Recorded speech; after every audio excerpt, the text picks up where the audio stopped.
Hi friends, మన natural ఫామ్లో బెండ కూడా తీసుకొని వచ్చాము. వెజిటేబుల్స్ ఓన్లీ ఆకుకూరలే కాకుండా వెజిటేబుల్స్ కూడా ఉండాలనే లక్ష్యంతో ఇవి బెండ అన్నమాట. రెడ్ బెండ సీడ్ తెచ్చి అధిక పోషకాలు విటమిన్స్ కలిగినటువంటి ఈ రెడ్ బెండను సాగు చేస్తున్నాము. ఒక 100 మొక్కలు నాటాము. ఇవి ఇంకొక 30 డేస్లో కాయ వచ్చేస్తుంది. అలాగే ఈ బీన్స్ అనేది కూడా వస్తుందో రాదో అని డౌట్గా ఒక 10 మొక్కలు నాటాము. పచ్చిమిర్చి కూడా ఉంది.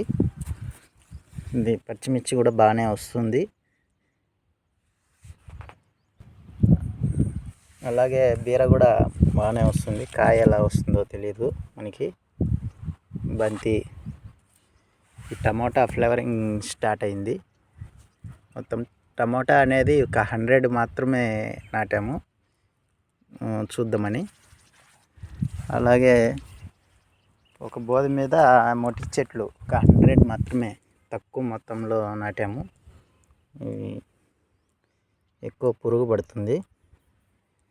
ఇలా మన దగ్గర